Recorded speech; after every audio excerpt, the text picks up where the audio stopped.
नेपाल में लगातार हो रही भारी बारिश से कई शहरों में हाहाकार मचा है।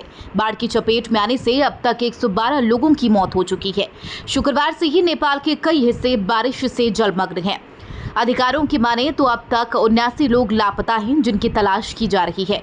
वहीं जगह जगह फंसे लोगों के लिए रेस्क्यू ऑपरेशन भी चलाया जा रहा है, जिसमें 20,000 से ज्यादा सैनिक तैनात किए गए हैं।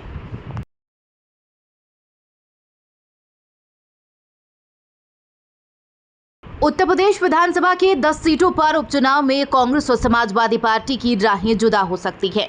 इसकी वजह सीट शेयरिंग फॉर्मूले पर सहमति न बनना बताई जा रही है। कांग्रेस ने 5 सीटों पर चुनाव लड़ने की डिमांड की है, लेकिन सपा इसके लिए तैयार नहीं है।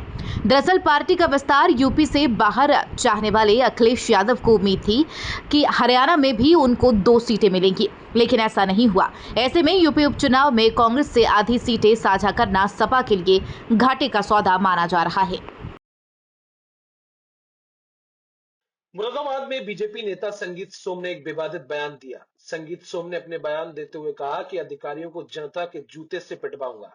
बीजेपी नेता अधिकारी को धमकाने वाले अपने वायरल वीडियो पर बोले कि हाँ, मैंने ही अधिकारी को धमकाया था, मेरी ही आवाज है उसमें, लेकिन कम धमकाया। अगर सही से काम नहीं करेंगे तो कानून का पालन नहीं करेंगे तो पब्लिक के जूते से पिटवाऊंगा।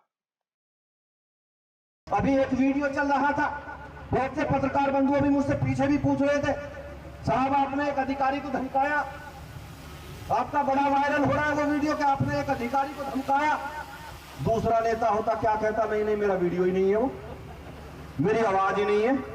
मुझसे अभी पत्रकार बंधु पूछ रहे थे कि आपने धमकाया, मैंने कहा हाँ मैंने ही धमकाया। कि क्यों धमकाया? मैंने कहा कम धमकाया, कम धमकाया। अगर सही से काम नहीं करेंगे, कानून का पालन नहीं करेंगे तो पब्लिक के जूतों से भी पिटवाऊंगा। अभी तो ये काम देखो। यूपी के मुख्यमंत्री योगी आदित्यनाथ आज जम्मू कश्मीर दौरे पर पहुंचे। यहां तीसरे चरण में होने वाले चुनाव के लिए प्रचार किया।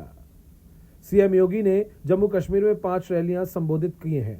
इन रैलियों के जरिए सीएम योगी ने जम्मू कश्मीर में यूपी मॉडल पेश करने की बात कही।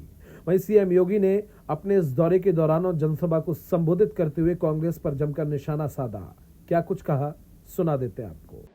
जिन्होंने धरती के स्वर्ग को मजहबी उन्माद के पाप का एक गोदाम बना करके, वेयर हाउस बना करके यहां की जनता का शोषण किया,